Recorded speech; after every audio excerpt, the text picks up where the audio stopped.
E aí, tudo bem? Olá, boa noite, tudo bem? Tudo bem. Deixa eu só pegar uma caneta, alguma coisa para eu ficar na minha mão, que eu não consigo falar sem nada na minha mão. Eu tava na correria, Tá caralho, calma aí. bom, Vou claro. pegar uma... Te convidei aqui para a gente fazer uma live, para a gente falar de felicidade. É um assunto muito necessário. Eu estava vendo algumas reportagens recentes falando que o índice das pessoas que estão entrando em depressão, que estão ficando tristes com essa reclusão, tá aumentando muito. A gente sabe que são poucas pessoas que têm a facilidade de saber conviver sozinhas consigo mesma, principalmente num momento que é a força. Então, eu queria só que você se apresentasse primeiro para o pessoal, falasse toda a tua formação, como que você trabalha, para aí a gente iniciar a entrevista só para posicionar o pessoal direitinho, o porquê que eu te convidei para falar desse assunto. Tá bom. Obrigada pela oportunidade, tá? É uma honra estar aqui com você, fazendo essa entrevista de um tema tão importante. Eu fiquei realmente muito feliz com o seu convite, viu? Obrigada. Então, Alessandra, eu comecei a minha carreira na área de comunicação, né? E eu trabalhei por muitos anos como jornalista também. E em determinado período eu notei que eu não estava muito feliz na minha vida e que eu queria usar a minha habilidade de comunicação de uma maneira diferente. Então comecei por uma busca muito profunda por propósito, né? E essa busca me levou a conhecer um sistema de autoconhecimento chamado Enneagrama, né? E por meio desse sistema de autoconhecimento eu fui descobrindo outras vocações, né? Como, por exemplo, me tornar coach e depois me tornar uma psicoterapeuta.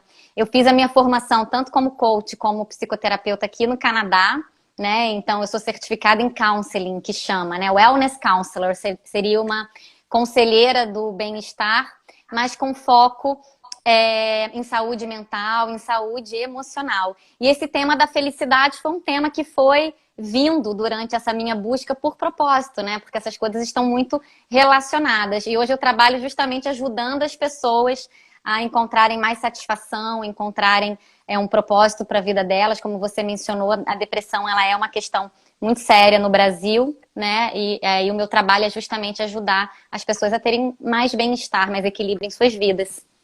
Bacana. Então, assim, eu posso dizer que a gente aqui, eu e essa galera toda que vai acompanhar a entrevista, vai ser uma espécie de um coaching coletivo sobre a felicidade em meio à pandemia. Pode ser isso? Pode ser, com certeza. Vou Tá, adorar eu já vou te ajudar. pedir autorização para depois eu jogar essa entrevista no canal do YouTube, se você autoriza, porque muita gente pode não ver agora, mas pode acessar, pode ver amanhã, ou pode ver, ou pode até rever depois, né, com calma. Então, você me autoriza a jogar isso lá no YouTube quando a gente terminar a entrevista. Mas com certeza, é um prazer te Tá. ajudar e ajudar Porque as se você não pessoas. autorizasse, eu ia jogar do mesmo jeito e Do depois você mesmo ia mostrar jeito, seus direitos. tá bom, mas Olha obrigada por só, Carol. perguntar. Seguinte, eu botei aqui 20 perguntinhas na ordem, que eu acho que são 20 perguntinhas que interessariam a todo mundo, me interessam principalmente. Eu acho que todo mundo que está aqui, inclusive eu, vou tentar extrair o máximo de conhecimento dessa nossa conversa. Então, fiz um roteirozinho aqui. Eu queria começar com a primeira pergunta, que é uma pergunta lógica. Como essa pandemia tem afetado a felicidade das pessoas? Primeiro ponto, Alessandro, é que mudou tudo aquilo que nos dá, que são os nossos pilares de sustentação. A vida, ela é formada por vários fatores, né, que nos dão equilíbrio, né? Então você precisa ter várias esferas da tua vida funcionando num nível de satisfação de 0 a 10, 6 mais ou menos, né? Para você ter uma sensação de bem-estar, de que você está feliz. E aí, com essa pandemia, muitas coisas se desequilibraram. Então, por exemplo, você tinha sua rotina e quando você tira a rotina, você mexe no senso de identidade das pessoas, né? Seja do jovem, do adulto ou de uma pessoa mais velha. Isso está intimamente ligado com isso. Você tem um jeito de cuidar de você, seja fazendo uma caminhada em algum lugar fora aí da tua casa e de repente você não tem mais isso. Você está isolado de afeto, né? Você não vê mais os seus companheiros de trabalho, você não tem mais o happy hour, enfim. O que que aconteceu?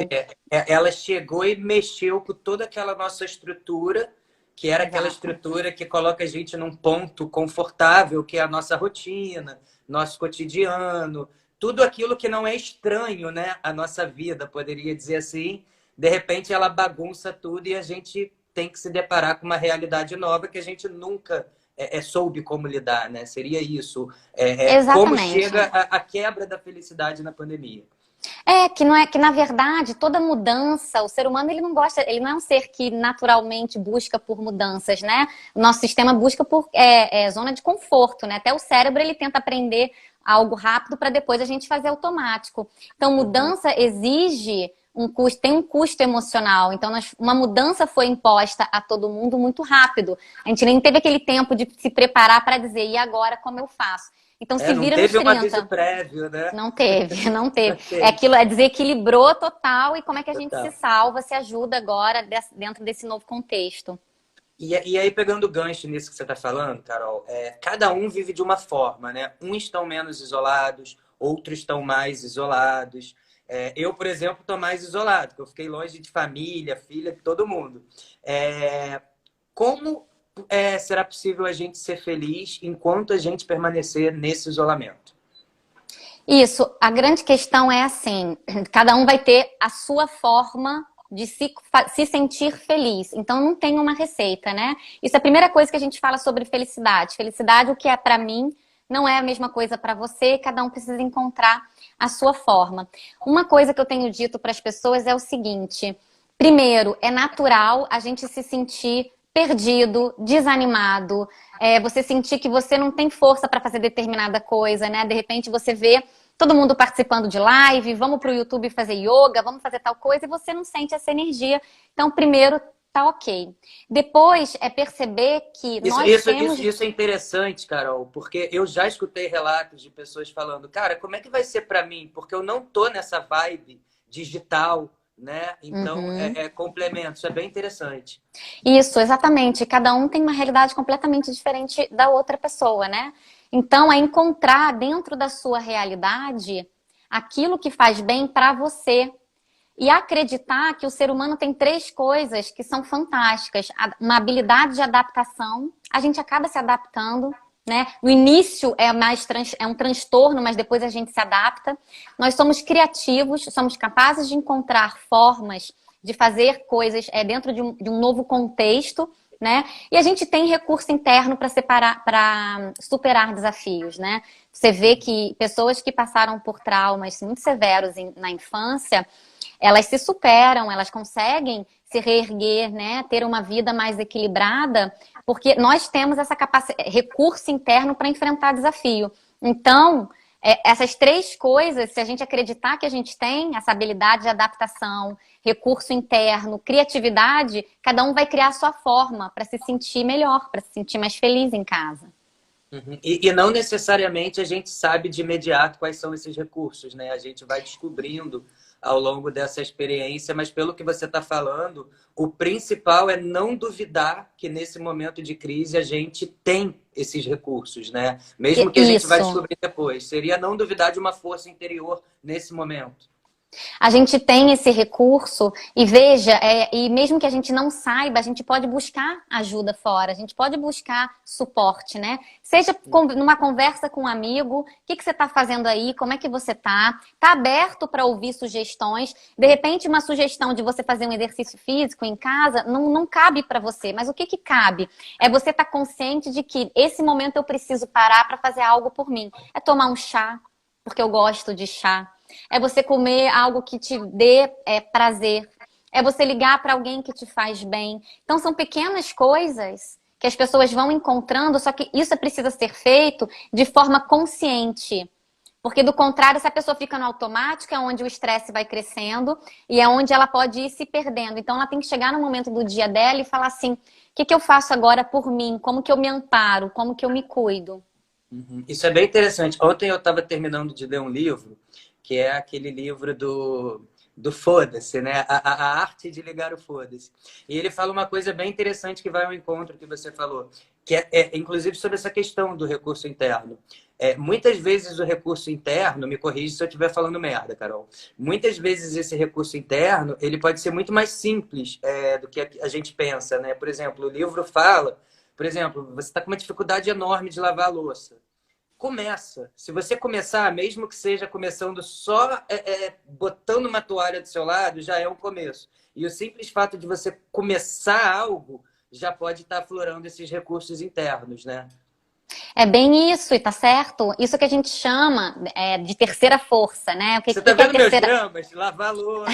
Eu tô jogando tudo pra cá. Todos nossos. Mas é bem isso, Alessandra. É assim, a terceira força, né? Uma parte de você quer e sabe que é necessário lavar a louça. A outra parte está achando isso chato e está com preguiça. É como se essas forças se anulassem.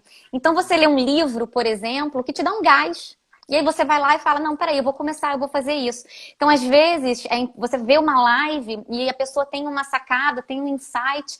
Só que para isso, ela tem que ter aquela vontade antes de falar, peraí, como que eu me ajudo? Principalmente, como eu me ajudo dentro desse contexto, por mais difícil que seja. É isso que eu falo de recurso interno. Como eu me amparo, como eu me Uhum. dou a mão e digo, não, peraí, tá difícil sim, mas o que eu posso fazer por mim nesse momento? E eu vejo muitas pessoas, Carol, utilizando agora a internet como uma ferramenta para estar burlando, né, esse isolamento. É possível a gente falar hoje de um isolamento com todo esse recurso tecnológico? Porque mal ou bem a gente está conectado agora numa teia, tem agora 160 pessoas aqui com a gente, então, de uma certa maneira, é possível a gente falar de um isolamento nesse período digital e de que maneira que a gente poderia usar esse recurso em meio a essa pandemia para a gente ser feliz? Porque muitas vezes a má utilização da internet também leva a um agravamento, né, do quadro da pessoa. De que maneira a gente pode se direcionar nessa teia digital em busca da felicidade? O importante é a pessoa se conhecer, né? Então, por exemplo, em isolamento ou não em isolamento, eu já tive questões de utilizar muito rede social, por exemplo, e isso aumentar o meu nível de ansiedade. Estando isolada ou não estando isolada, né? Porque o que acontece? A internet, ela também se torna uma forma de fuga da realidade. Então, tem pessoas que ficam viciadas mesmo em internet, assim como a gente vicia em comida, em álcool, em cigarro. Ele se torna algo para a gente se distrair de uma dor, de uma solidão, de alguma coisa. Quando você se conhece e você entende que você está utilizando a internet para buscar por coisas que te interessam, conteúdo edificante ou alguma coisa que te faça bem. Outra coisa é quando você fica distraidamente olhando coisas que te põem para baixo, que te fazem mal, né? Que faz com que você se compare com os outros e acha que a vida dos outros é melhor do que a sua, né? Porque a gente vê que em rede social todo mundo é muito feliz e isso não é a realidade. Então, usar a internet ou o que quer que seja de forma consciente. Porque Agora, quando a gente... Desculpa, pode falar. Completa. Não, porque quando a gente faz isso inconsciente, a gente está adquirindo coisas e se conectando com coisas que nos fazem mal. E aí, às vezes, a gente nem nota de onde está vindo a ansiedade, de onde está vindo a angústia. E até depressão, Alessandro. Tem pesquisas que dizem que se a pessoa fica muito tempo na internet, ela pode ir para um estado mais deprimido mesmo. Sim, Porque ela não tem... Porque outros momentos da vida estão desequilibrados. Agora, usar esse recurso para você se conectar com pessoas que você não fala há muito tempo, para fazer um curso, aprender um idioma, tanta coisa útil que a gente pode fazer com a internet, né? A gente poderia dizer, então, que nos segmentarmos com a internet é um caminho bom para a felicidade, né? A gente já entrar com uma visão segmentada ali do que a gente quer buscar ali naquele dia, naquele horário. E não ficar à Isso! deriva por essa rede digital, né? Isso, a questão é a deriva, exatamente, porque ele é uma distração. É você entrar consciente. Eu vou entrar agora porque eu vou ver isso daqui, porque eu quero saber como é que tá tal pessoa, quero mandar uma mensagem, ou eu quero me atualizar das notícias. Me atualizei das notícias, aí eu paro um pouco, como que eu tô me sentindo? Bom, agora eu procuro por humor, eu procuro comédia, eu quero rir um pouco. Onde é que eu vou? Né? Então, isso é ser consciente. Agora, esse isolamento, Carol, ele pegou pessoas de todas as idades, todas as classes sociais, enfim. Eu queria saber quais os mecanismos de felicidade que as pessoas podem ter de acordo com as suas faixas etárias. Por exemplo, eu tenho a Valentina, que tem 7 anos de idade. Como um pai e uma mãe precisam lidar com uma criança de 7 anos de idade confinada em casa, na contrapartida, o que um jovem ali nos seus 17, 15, 16 anos deve fazer também para sair mais feliz dessa quarentena? E num terceiro estágio, o que uma pessoa mais idosa, por exemplo, como os nossos avós, que muitas vezes não têm paciência, não tão conectados na internet, podem fazer? Que dica que você dá para esses três estágios, os mais novos, os mais jovens e os mais velhos, para buscarem a felicidade nesse momento? Tá. Primeiro, vamos lá, só quero reforçar uma mensagem. A felicidade não tem uma receita e ela é Uhum, composta por vários fatores na nossa vida. Quanto mais você conhece você, mais você sabe aquilo que te faz bem. Ou uhum, aquilo que é sustentado por você. Então, por exemplo, você pode me dar um carro agora, eu fico feliz, uhul, entro no trânsito, e aí o que acontece no trânsito? Eu fico triste, fico chateada, fico com raiva. Isso durou muito pouco tempo. Então, uhum. a questão é o que te faz sentir bem. Mas, vamos lá. Quando você fala, qual é o desafio? Eu tenho muitas clientes que são mães que estão com esse desafio. A criança agora não está mais na escola, elas não estão conseguindo trabalhar, porque elas estão, né? Tá difícil dar conta de tudo, é natural perder a paciência também, né? Então, o que que essas mães fazem? Primeiro, não se culpe tanto, observe que é uma situação nova. Tente entender que isso também passará. Nessa hora, Alessandro, é assim, é paciência, é respirar fundo, é dar tempo ao tempo, porque é uma realidade nova. A gente não consegue não lutar. A gente não se cobre produtividade, muita produtividade. Afinal de contas, a tua realidade mudou. Agora você precisa cuidar de uma criança, né? Uhum. E isso vai interferir, porque agora não tem mais ali a escola. Então, Os jovens, nesse estágio depende mais dos pais e dos mais velhos para serem mais pacientes, né? Não tem jeito.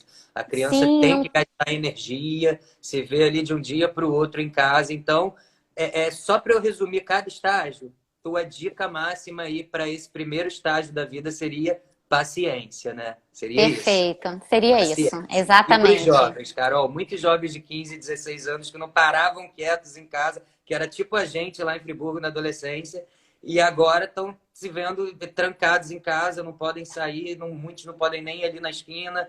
E são pessoas que já nasceram numa época digital, ou seja, a internet não é nenhuma novidade para elas, para que elas se deixem seduzir e falar, agora eu vou para a internet, não tem problema. Como tirar angústia dessas pessoas, desses jovens? Tá. Os jovens que eu tenho trabalhado, eu também tenho clientes que têm 18 anos, tenho irmã de 18, de 20. Então, o que eu tenho notado com os jovens é o seguinte: no início, todo jovem teve uma perda também, né? A gente fala, a sociedade ela está vivendo um luto coletivo. A gente perdeu, pessoas perderam a rotina, outras perderam o emprego, a renda, tem pessoas perdendo pessoas, então é um luto coletivo. E o jovem enfrentou isso. Ele também não tem mais aquele professor, os amigos, né? A rotina dele. Mas o que eu tenho visto é que eles estão ocupados. Eles encontraram formas de se ocupar. Seja jogando jogos, seja jogando baralho, aprendendo coisas diferentes, estudando idioma. Eles estão conectados uns com os outros, alguns continuam estudando, outros não, mas o que eu estou vendo é uma habilidade muito criativa deles de encontrarem formatos para se manterem interagindo. Então, se você perguntar entre os pais, as crianças, os mais velhos e os jovens, a minha percepção, é claro que isso não é para todo mundo, mas as pessoas com quem eu tenho lidado, é que os jovens estão se organizando melhor. Melhor. Entendi. Agora, que conselho que você daria para um jovem que está fora desse barco, por exemplo, que ainda não se encontrou aí nesse isolamento? O que eu dou de conselho para as pessoas é procure um objetivo. Procure algo que te faça bem, algo diferente, que se você estivesse estudando, talvez você não tivesse tempo para fazer. Agora talvez seja a hora de você aprender a tocar violão. Agora talvez seja a hora. Então busque alguma coisa que tenha um significado para você. Então, Quando seria você assim, traça um objetivo, você ocupa. um objetivo, se organiza traçando uma meta. Na verdade, tenha um foco para realizar algo, né? É a melhor maneira de burlar, então, esse isolamento. Até porque se a gente conseguir realizar essa meta, a gente vai sair feliz, né? Realizado. de algo que a gente Exato. conseguiu fazer nesse período que a gente se deu. Agora, para os mais velhos, Carol, muitos não estão conectados e os mais velhos, eles são de uma geração em que as coisas aconteciam na rua mesmo, né? Era botar a cadeira ali, a notícia, né? Era com o vizinho, é aquela caminhada ali na padaria, enfim. Como fazer com os mais velhos? Isso Inclusive, da... eu tô vendo pesquisas que os mais velhos estão dando mais trabalhos, né? Os adultos estão fechando os avós e cá como se fossem crianças, tentando fugir pela janela, tentando sair escondido. Como fazer com os mais velhos? Olha que interessante, né? Isso que você está dizendo é uma percepção real mesmo. Por quê? Quando a gente vai ficando idoso também, o que a gente fala para as pessoas é para elas se manterem ativas de alguma forma. Então, a pessoa ir à padaria, a pessoa ir ao banco, a pessoa ir ao supermercado, aquilo é fundamental, aquilo faz parte da rotina dela, aquilo faz bem para ela. Porque é o objetivo que ela tem naquele momento. Então, de repente, um idoso se vê dentro de casa sem poder fazer as coisas que ele fazia é muito difícil. É muito difícil mesmo, né? E a pessoa vai ficando entediada, ela vai ficando cansada, né? Eu sei isso, eu vejo isso de perto. Eu tenho uma avó de 84 anos que também está enfrentando esse isolamento. E para ela, as dicas também são as mesmas, Alessandro. Ouve uma música que você gosta. Procure, faça.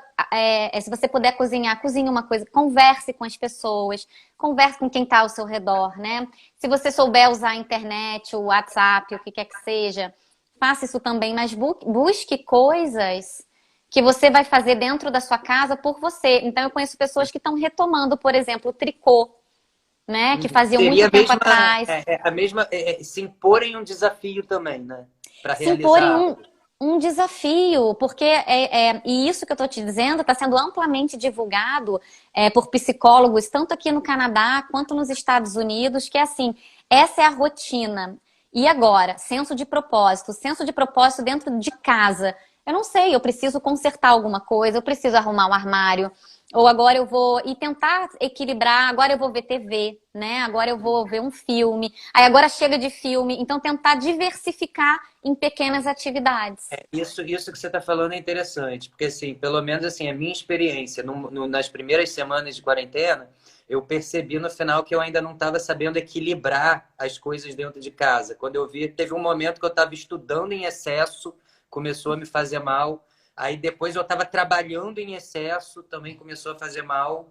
Aí depois eu falei, vou ver uns filmes no Netflix, até que quando eu estava no terceiro filme seguido, eu falei, cara, eu tô me sentindo um vagabundo, eu tenho que fazer alguma coisa que preste. Então, talvez esse confinamento esteja impondo a gente uma disciplina muito maior do que fora do confinamento, né? Isso. E engraçado que eu também sou dessas aí que você mencionou. Isso aconteceu comigo também, tá? Quando lançou aqui a série lá La Casa de Papel, eu assisti 5 episódios de uma vez só.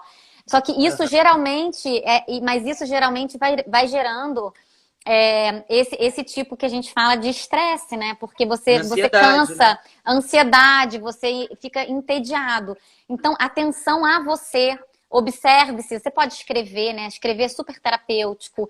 Você pode ler. Então, essas pequenas atividades, se a gente conseguir equilibrar, e é isso que é estabelecer uma nova rotina. Então, por exemplo, ter hora para acordar, se arrumar, não fica de pijama o dia inteiro, né? Isso para o idoso funciona, para o idoso, para o jovem, se arruma. Para os pais, o que a gente tem dito, Alessandro? Toma café, as crianças têm que ter horário para tomar café da manhã, Eu não é ia falar férias. agora, né? Não Essa é coisa que você falou, se férias. arrumar, ir para a mesa, tomar café da Isso, manhã, almoçar com a família, isso. né? Criar Isso, uma temos rotina em cada ambiente da sua casa, né? em cada ambiente. Então, assim, agora é a hora que a gente vai tomar café junto. Acabou? Agora é a hora de brincar. Agora é a hora do almoço. Agora vamos aprender alguma coisa juntos. O que eu posso ensinar para minha filha que eu nunca vou ensinar para ela um pouco sobre a minha profissão? Então você organiza essa rotina. Isso que eu falo, que eu chamo de autoamparo, de você não se abandonar.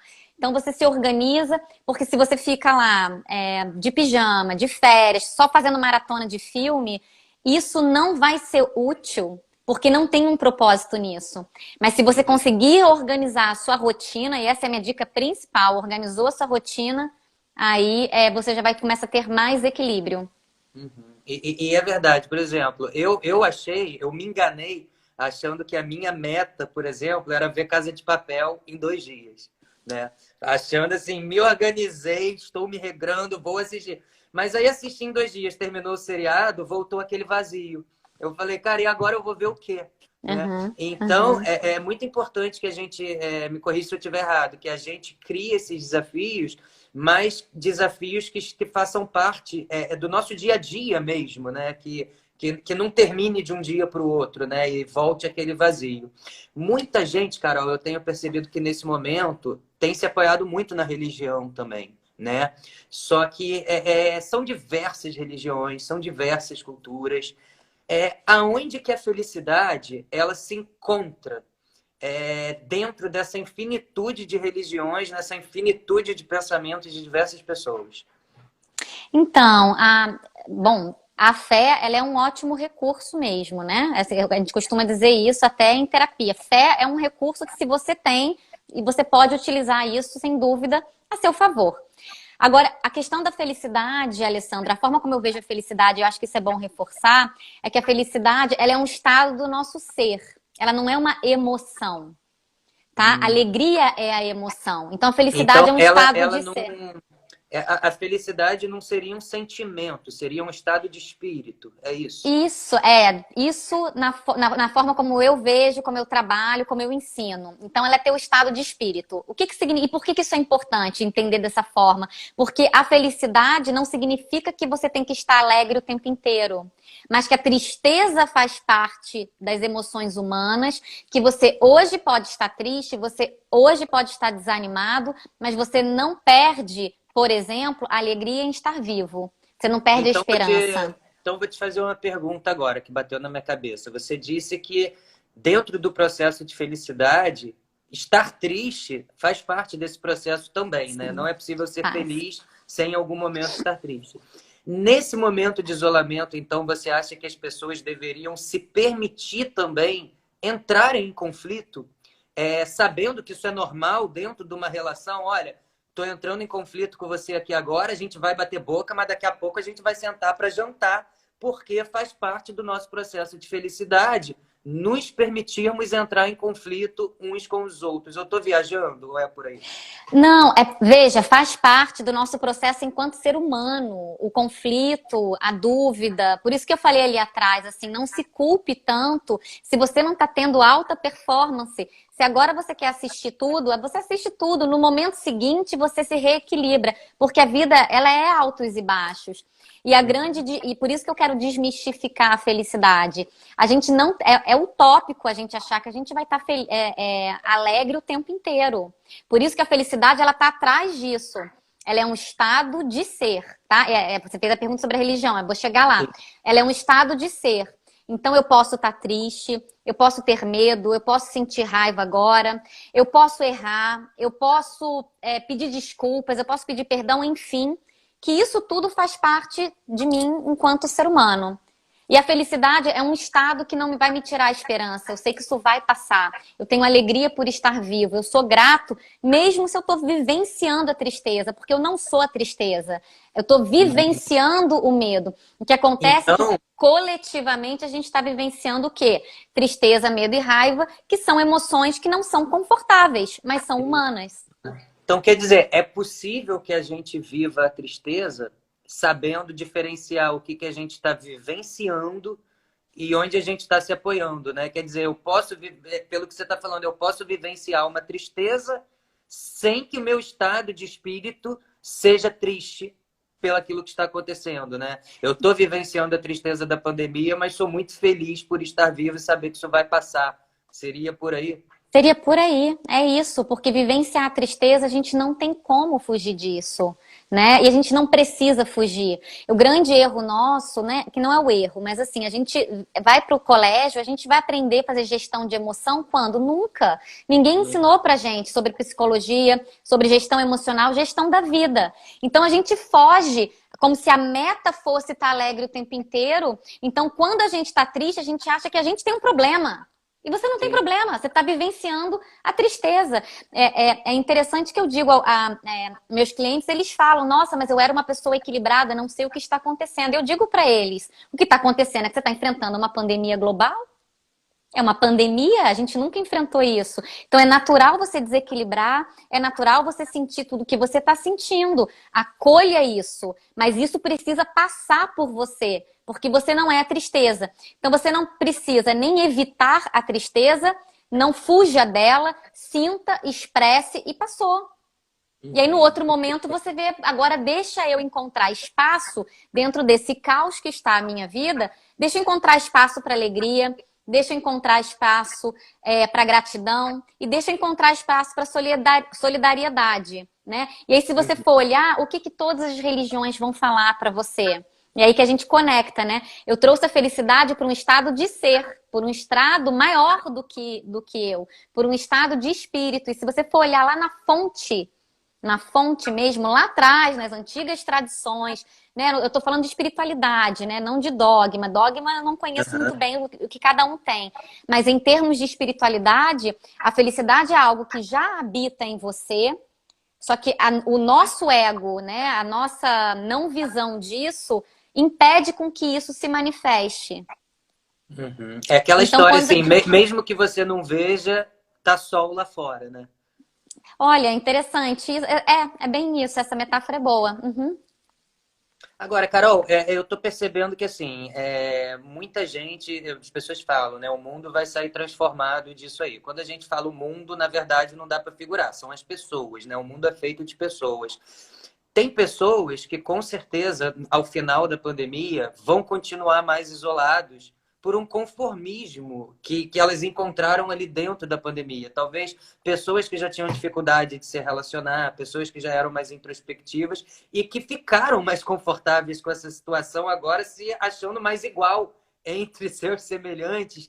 Como que essa pessoa pode sair da pandemia sem deixar esse isolamento afetar a vida dela? Não vou falar dos mais afetuosos, porque a gente sabe que na contramão, alguns vão sair da pandemia mais amorosos e mais afetuosos, e tomara que seja assim, que isso é maravilhoso. Mas que conselho você dá para aquelas pessoas que de repente perceberem que a pandemia terminou e elas ainda estão se mantendo isoladas e isso está afetando diretamente a felicidade delas? Esse é um bom ponto, porque assim, uma das coisas, lembra que eu te falei essa questão de que a felicidade é composta de vários fatores? Interação social é um fator. Mesmo que você seja uma pessoa mais introspectiva, mais da privacidade, né? No Enneagrama a gente tem muito bem esse tipo de personalidade. Então, mesmo assim, o afeto, nós somos seres sociais, né? A gente não veio para viver sozinho. Veja, ser sozinho é diferente de ser solteiro, só para deixar isso claro.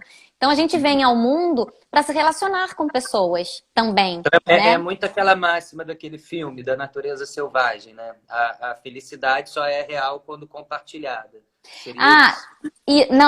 É que tem os dois aspectos da felicidade. Você encontra ela dentro de você, mas o outro também é um componente disso.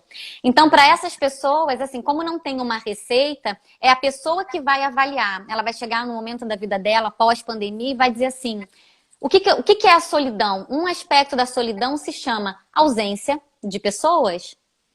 Só que muitas vezes a gente se coloca nessa posição. Sim.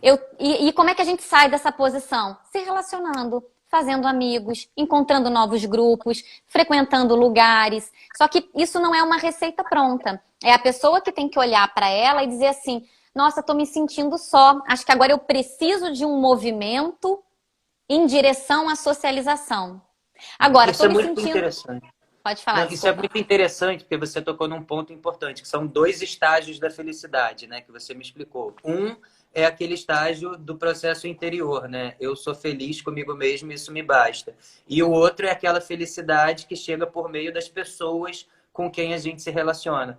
Então, você quer me dizer que, assim, talvez esse momento seja perfeito para agora. Durante o isolamento, a gente aproveitar e descobrir essa felicidade que a gente só encontra na solidão, né? Que é a nossa felicidade própria. Porque se a gente encontrar a felicidade própria, a felicidade da solidão, quando terminar a pandemia e a gente for para os outros, vai ser maravilhoso, né? Digamos assim. Você acha, então, que esse é o melhor momento para a gente encontrar esse primeiro estágio da felicidade?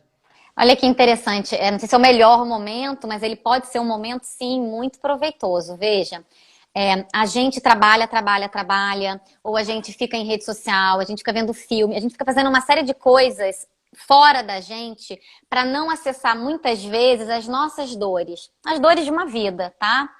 E esse medo de acessar as nossas dores, que nos faz ficar automaticamente fazendo, esse medo de acessar nossas dores também bloqueia outras coisas, outros aspectos importantes da que estão na nossa essência, onde habita, de acordo com as coisas que eu estudo, né, de acordo com o que eu aprendi na vida, onde habita a essência. Então, se você agora, você está na pandemia, mas você está trabalhando também, mantendo o ritmo, a pandemia ela não vai te trazer o autoconhecimento. O autoconhecimento você pode trazer nesse momento se você conseguir ficar em silêncio, conectado com você e deixar essas coisas emergirem.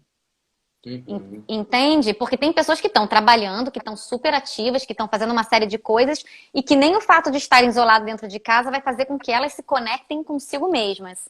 Ao passo que tem outras pessoas que entenderam que, nossa, agora eu tô com esse tempo livre e eu quero me conhecer. E para essas pessoas eu digo o seguinte, se você tá com esse tempo livre, se você quer se conhecer, você vai usar diversas ferramentas. Meditação, respiração, atenção aos pensamentos, às emoções, ao comportamento, reflexão sobre o futuro, como é que está a tua vida até agora, o que você planeja para a tua vida. Então, essa pessoa fez o quê? Mergulhou num processo para se conhecer. E aí a pandemia valeu para essa pessoa. Entendi. Agora, falando de valeu ou não valeu, tô vendo muitos casais falando valeu demais descobrir que eu tô com você, ou vamos desvaler isso agora porque te conheci de uma forma muito próxima. Eu até brinquei com o pessoal falando que eu tenho dois amigos. Um deles tá amarradaço com a esposa, estão vivendo o melhor momento da vida dele. Era um garoto, toda quinta-feira ia jogar pelada, ia jogar futebol, e ele virou para mim e falou assim, Ale, cara, agora que a pelada acabou, que eu não tô mais podendo jogar futebol, eu tô conhecendo melhor a minha esposa e ela tá me conhecendo melhor quinta-feira à noite. E tá muito legal, a gente tá muito apaixonado. Na contramão, eu já tive casos já, infelizmente, de casal de amigos que com essa pandemia se atracaram e já cada um foi para casa dos pais e terminou mesmo. De que forma os casais devem utilizar essa pandemia? Porque não necessariamente um término de uma relação significa uma infelicidade, né? Talvez com a pandemia isso gerou um término que já tinha que acontecer, que eles estavam postergando, e agora os dois estão mais felizes do que juntos. Enfim, são muitas possibilidades que essa pandemia está trazendo para os casais. De que maneira que os casais têm que receber essa pandemia, esse isolamento em casa? Como proceder com isso para que, seja pelo término ou por uma aproximação maior, eles descubram o caminho da felicidade. Alessandro, é isso mesmo que você está falando, né? Cada um vai ser afetado de uma forma, né? Tudo que eu estou tentando trazer aqui para você está pautado em quê? Em consciência de si, em autoconhecimento, não é? E bem-estar.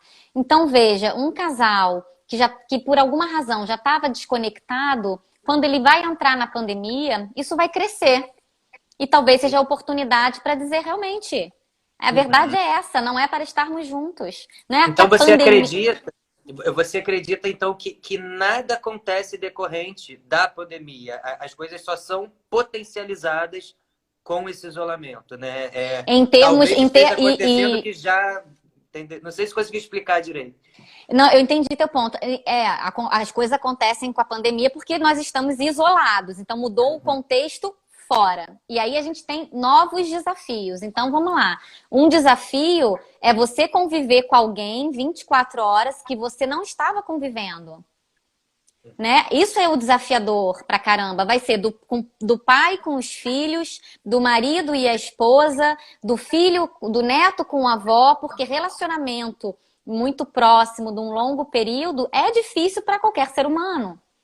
Né? Então isso é natural. O que vai acontecer é, se essas pessoas não desenvolverem nesse período competências, habilidades como paciência, resiliência, o que eu tenho dito para os casais que estão em conflito, e aí é como terapeuta que eu digo é contemporização. O que é contemporização? Não toma agora uma decisão, dá um tempo.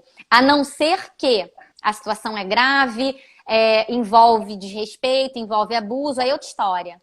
né? Mas quando Entendi. é Então, assim, então o que você está querendo me dizer é que talvez, durante a pandemia, seja um momento tão atípico que qualquer decisão que o casal tomar vai estar sendo tomada dentro de uma coisa extremamente atípica, que estaria fora da realidade, do cotidiano, da forma de vida daquele casal. E por isso que talvez os atritos começaram. E que aí seria interessante esperar a pandemia passar para que a pessoa, o casal volte àquele ritmo de vida que tinha, para ver se a coisa ainda continua do jeito que está. Isso é interessante.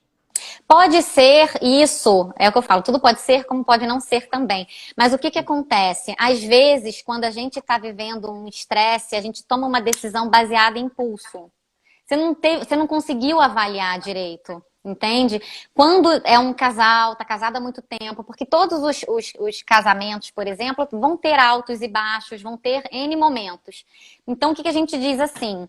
É algo, isso envolve algum tipo de abuso, é uma coisa séria? Ou é uma falta de paciência, problema de comunicação, problema de relacionamento? Eu quero a louça assim, você Eu quer a tenho louça visto assada. que Tá tudo 90% bagunçado. é falta de paciência mesmo. Então, se a falta de paciência, a habilidade que essa pessoa teria que desenvolver dentro desse contexto é difícil, a gente sabe, mas é um pouco mais de paciência, que é contemporizar, é dar um tempo. Abrir mão também de algumas coisas, né? Então, os casais normalmente brigam porque alguma coisa está fora do lugar. Isso eu estou dizendo na maioria das De geral. situações gerais.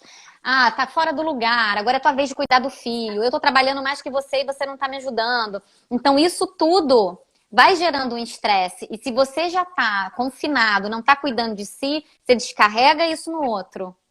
Então, esse processo é um processo dos dois tentarem se compreender mutuamente, que não é fácil para nenhum, nem é fácil para o outro. Uhum, E que sim. você não necessariamente está certo e nem o outro está certo. Só que aí que tá. Isso é difícil quando a gente não tem o conhecimento.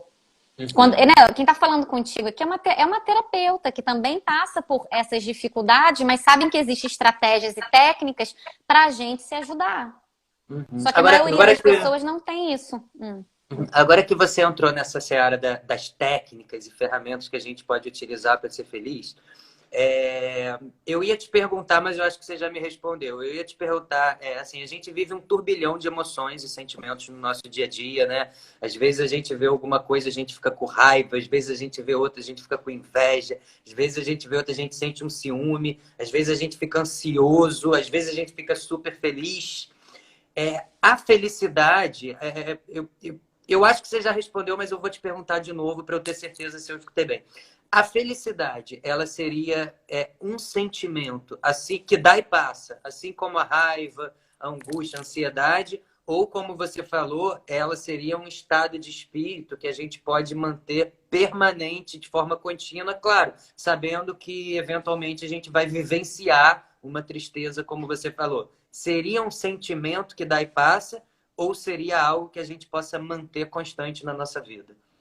Tá, boa, essa pergunta é muito boa. E eu até agradeço de você fazer essa pergunta, porque uma das coisas que eu mais trabalho no Centro de Estudos de Felicidade aqui do Canadá, ou quando eu faço esse trabalho lá para o Congresso Internacional de Felicidade, que acontece no Paraná, a gente estuda muito cientificamente esses pontos, né? Então, assim, quais são as emoções que estão conectadas com a felicidade que a gente reconhece? É alegria, tranquilidade, calmo. Se eu tô alegre, se eu tô calmo, se eu tô tranquilo, se eu tô grato, eu tenho a sensação de que eu tô feliz. Então a gente conectou felicidade com esse grupo de emoções que são prazerosas, tá?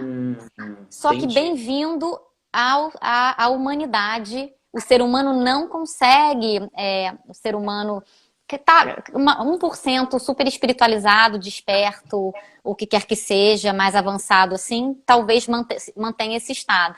Mas o que a maioria de nós faz, e é natural, é vivenciar tristeza, vivenciar o medo, vivenciar a raiva, que não precisa ser de forma violenta, mas de forma responsável. Então, Ah, eu tenho esse grupo de emoções. Só que eu associei as boas com a felicidade. E aí eu acho que o que eu estou vivenciando de ruim não é felicidade. então, é Porque quem. aquilo que você falou no início da live, né? A felicidade é algo que está por trás, né? Esses sentimentos, a gente pode dizer que esses sentimentos estão aqui na frente e a felicidade está aqui atrás. alguns desses sentimentos conectariam a gente à felicidade. Seriam gatilhos que possam levar a gente à felicidade. Seria isso. Na Por verdade, é um exemplo, pouco... gratidão já te leva à felicidade, né? Prazer de comer uma comida boa já te leva à felicidade. Seria por Isso, aí. mas é porque a gente não aprendeu a lidar com aquilo que não nos dá prazer. E essa que é a luta. Não tem, aí que está a questão. Por que que nós precisamos fugir da tristeza? Por que que a gente não senta e não chora, alivia, passou, segue a vida? Só que Entendi. quando a gente está no momento da tristeza, a gente quer insanamente fugir daquilo, porque aquilo é desprazeroso, né? Não nos dá prazer. Eu Ou tô mergulha vivendo demais, né? isso. Aí também tem essa outra questão, né? Ou vai e não deixa aquilo ir embora, né? E assume uma posição de vítima. Então a Eu questão é... tive, Carol, eu tive um professor que falava uma coisa para mim.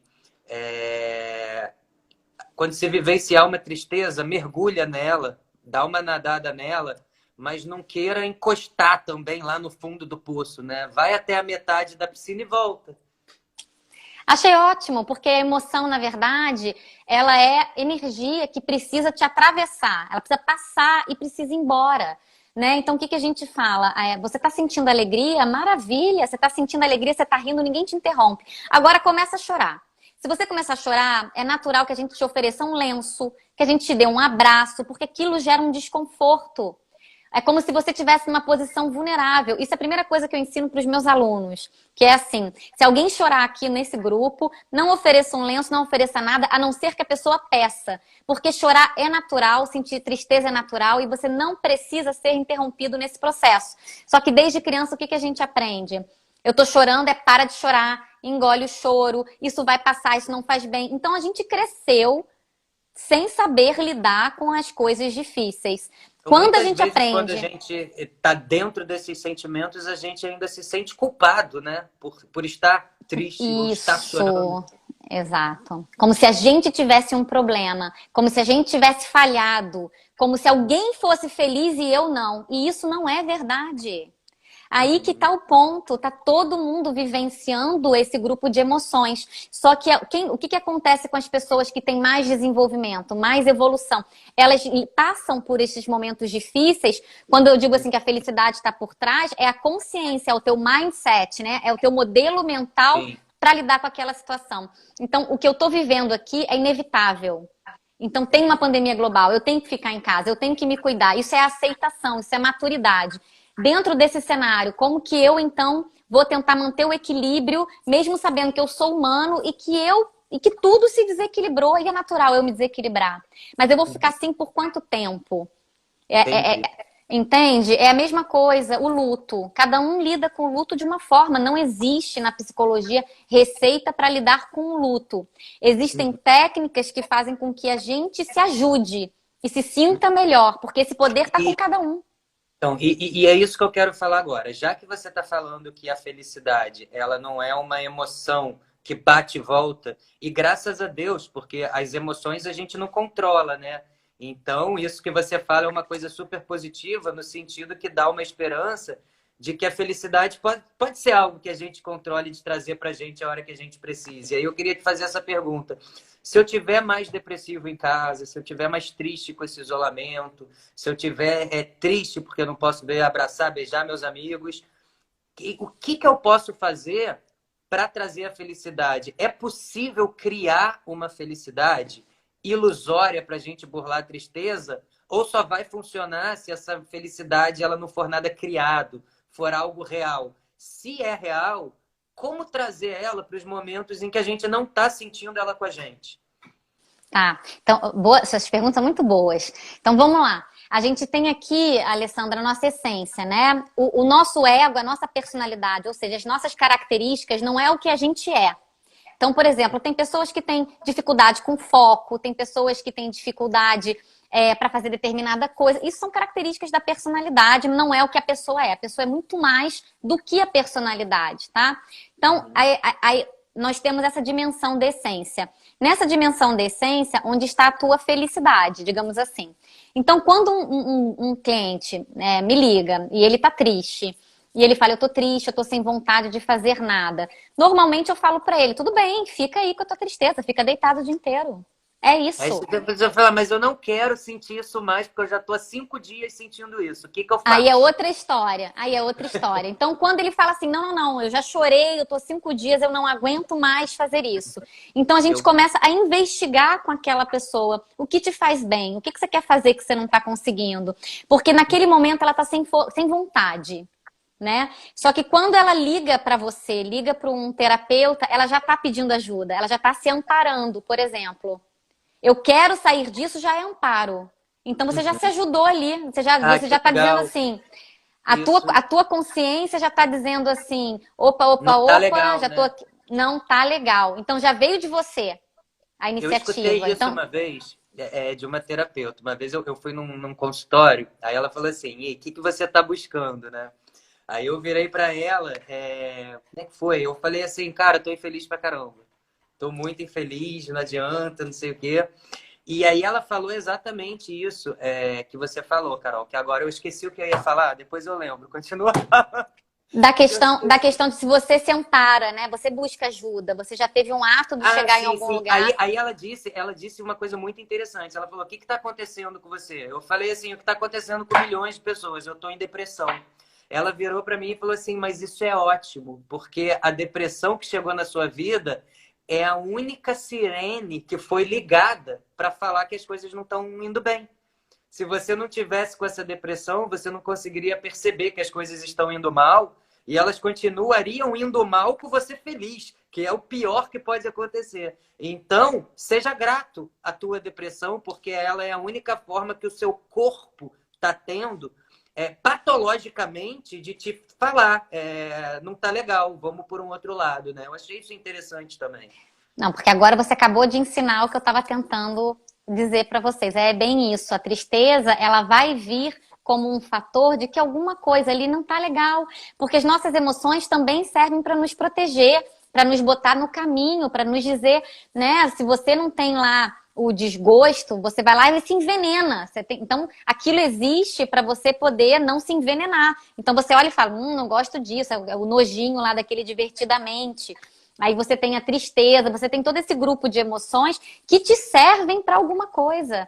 Então, o que que A essa tristeza, tristeza. então, Uhum.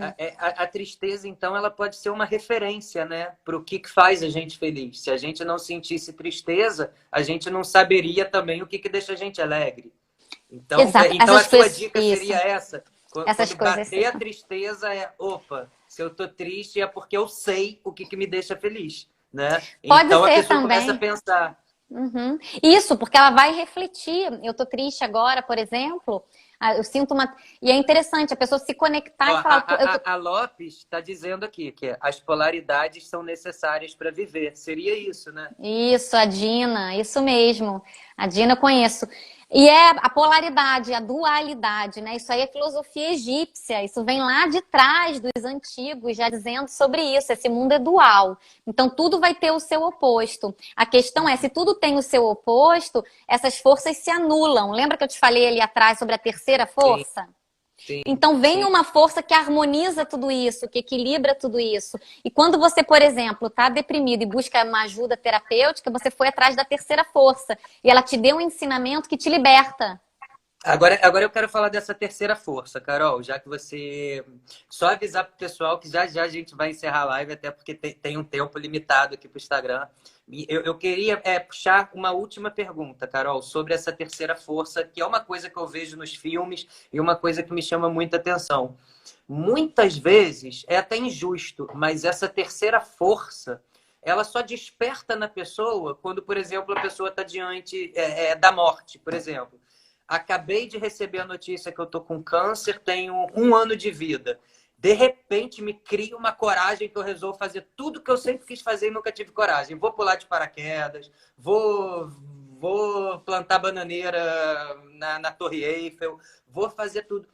E é injusto, porque muitas vezes essa terceira força ela só aparece quando a pessoa está diante de algo muito ruim, que ela considera que vai acontecer muito ruim. Por que é tão difícil despertar essa terceira força nos momentos que a gente não está diante de algo que a gente tem que dar valor, por exemplo, ao nosso tempo, né? Se eu tenho tempo para viver sem o meu relógio marcado, não tenho uma doença, sou uma pessoa saudável, por que quem está num momento com a vida mais limitada consegue ter essa terceira força maior do que eu? Que poderia ter usá-la em meu benefício muito mais do que aquele que descobriu num momento trágico da vida. Tá, eu tenho quanto tempo para essa resposta, Alessandro? Só para saber, para Vamos não cair. até aí. Tá, Não, então, não, pode ir. então tá bom.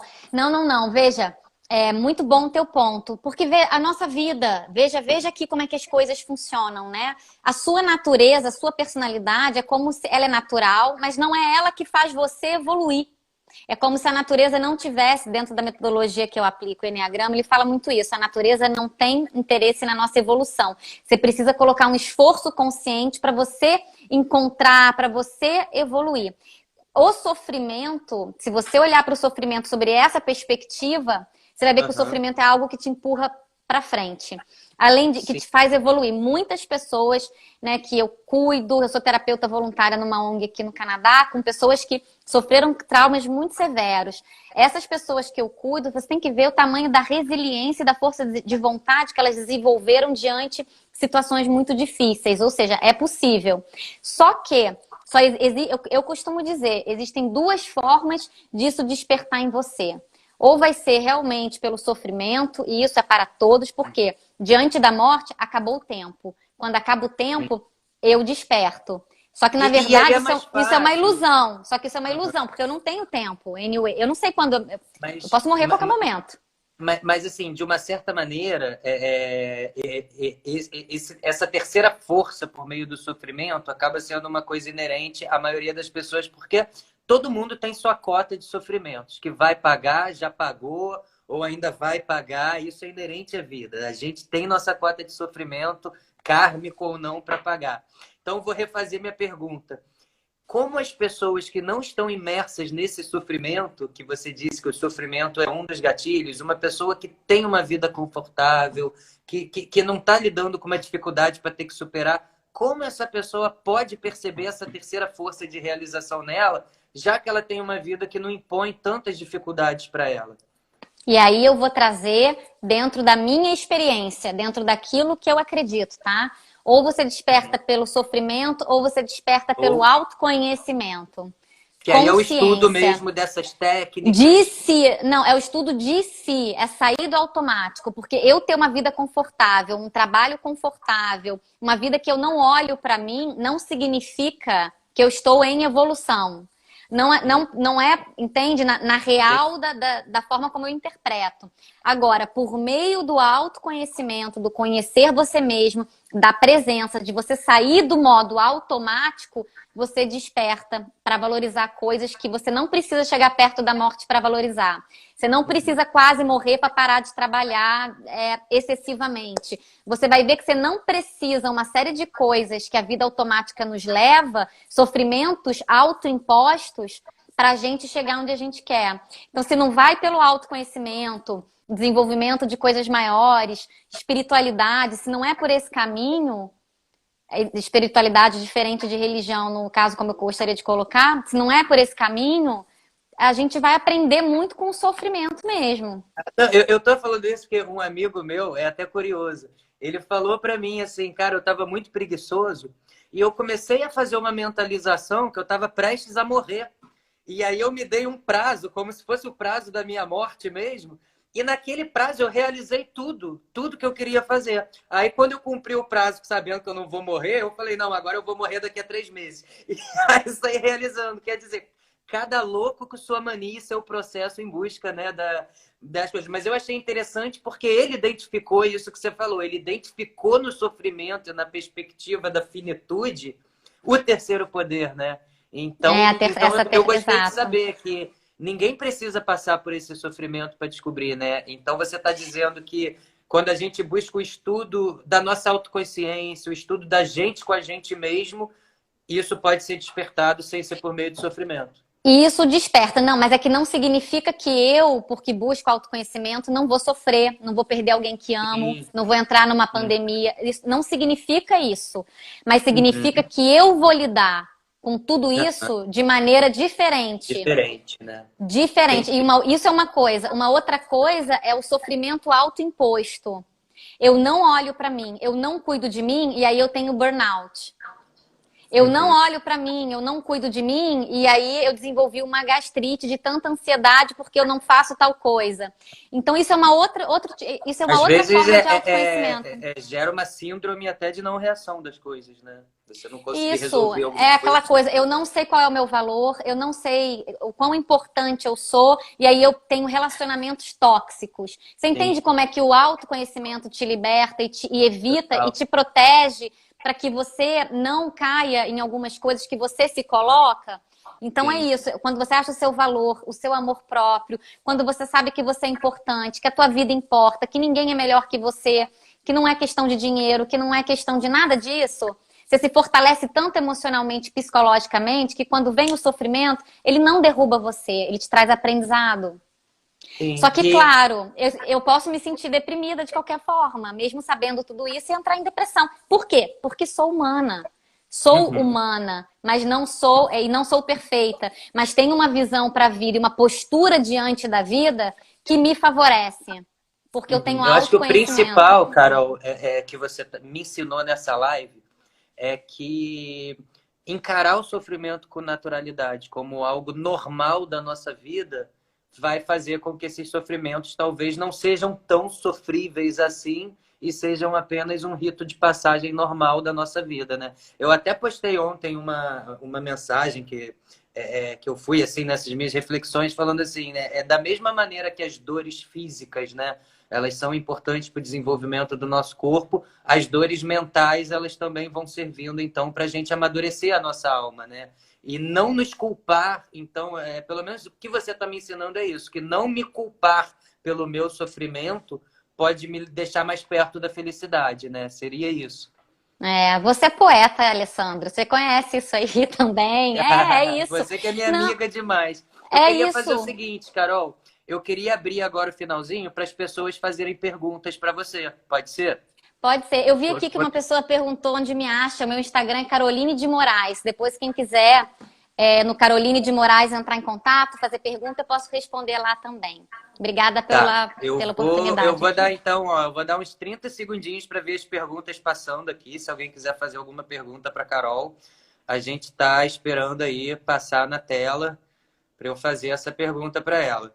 Apesar de achar que a nossa live foi super explicativa, hein? Talvez não tenha, enfim, nenhuma pergunta. A galera tá elogiando muito, a Cecília falando que adorou, que esclareceu, a outra tá. Então não devemos nos preocupar com as tristezas? É aí que tá, não é não se preocupar, é que a tristeza, ela é natural, ela é uma emoção. Você tá triste, isso tá te dizendo alguma coisa aconteceu ali naquele teu mundo emocional, na tua psique, você perdeu alguém que você ama, você mudou a rotina. Então a tristeza, ela é natural. Onde é que a gente tem que se preocupar com a tristeza? Quando você vivencia muito tempo por um longo período a tristeza ou quando você não manifesta a tristeza.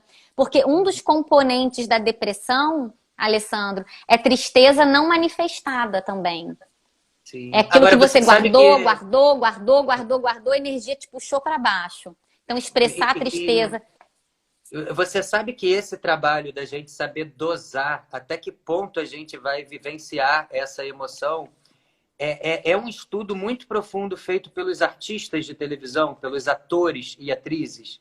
Eu estava conversando uma vez com uma diretora de teatro que ela estava falando que muitos artistas precisam saber dosar também até que ponto eles vão viver as suas emoções, porque, por exemplo, a gente tem casos de artistas que entraram numa novela e mergulharam tanto num personagem, mas foram tão a fundo nos sentimentos que aquele personagem trouxe, que eles acabaram entrando em depressão, entrando em coisas que não souberam sair.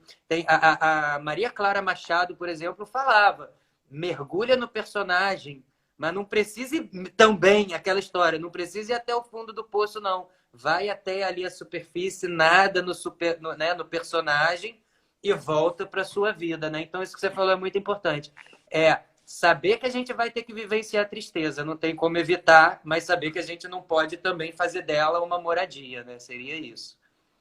Isso, imagina assim, Alessandro, a gente vivendo um filme triste, depois outro, depois outro, depois outro, depois outro, você vai ficar triste, né? Eu imagino que é isso, eu não conheço muito desse meio de teatro, mas eu acredito que é normalmente isso que acontece, você vivencia aquela emoção tão fortemente por um período tal que realmente aquilo vem e te absorve. Aham. Então, Carol, pode falar, desculpa. não, termina. Não, é isso. Então é de novo, a gente vai Uhum. chegar naquele mesmo ponto de equilíbrio, né? Ó, tem Então, uma pessoa aqui na live falando o seguinte, que ela já está triste com uma situação há 3 meses. Isso já é um sinal, ela quer saber se esse prazo é curto, se é um prazo médio, se 3 meses já é uma situação que já passou do tempo de vivenciar essa tristeza. Tem um então, é prazo que, certo para isso? então, não tem um prazo, e aí tem que entender bem os componentes dessa tristeza. Porque, Alessandro, tem luto que vai 20 anos, 20 anos, 30 anos, tem culpa que segue. Então, assim, cada um vai lidar com isso de uma forma. Então, essa tristeza, ela está relacionada a que componente da vida? Tem perdas que são mais intensas, tem perdas que são menos intensas, mas tem perdas. E não importa, não compara com ninguém, né? O quanto, a gente precisa saber o quanto aquilo é importante para aquela pessoa.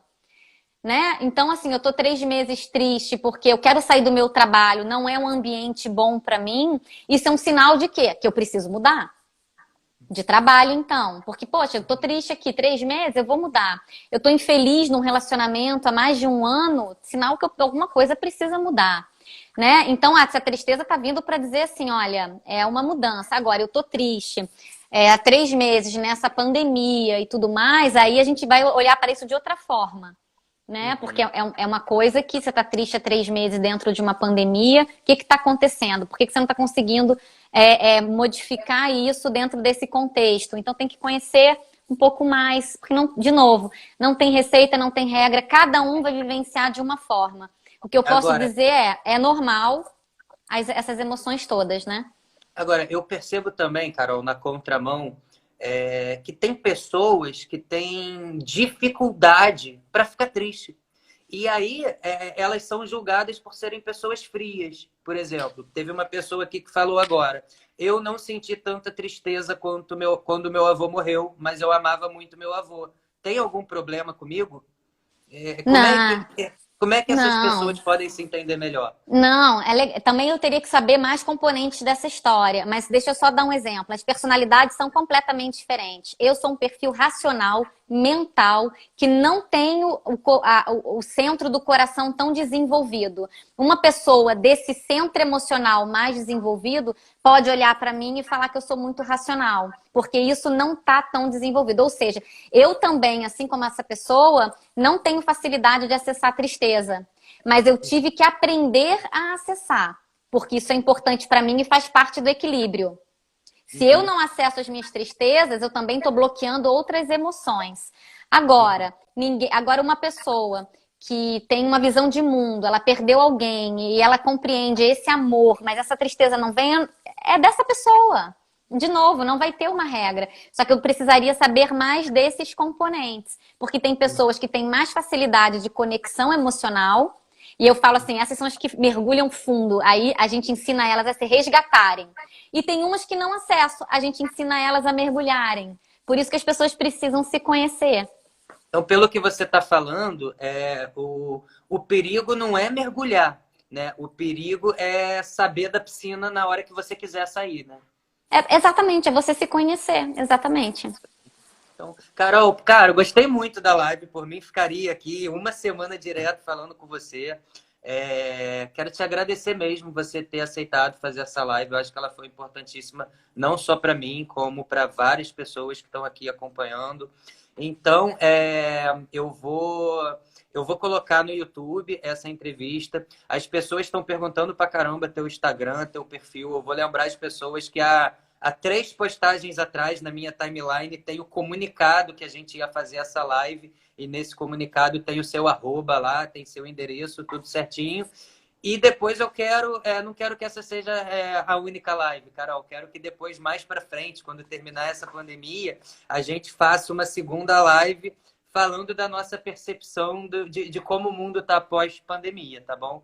Queria te agradecer aí por você ter conciliado tua agenda no Canadá, que a gente sabe que são horários completamente diferentes do nosso, para ser um horário bacana para todo mundo poder aproveitar. Obrigado mesmo de coração, Carol. Eu que te agradeço, espero ter sido útil para as pessoas. Estou à disposição. A hora que você me convidar, você sabe que vou estar junto, tá? Pode contar comigo.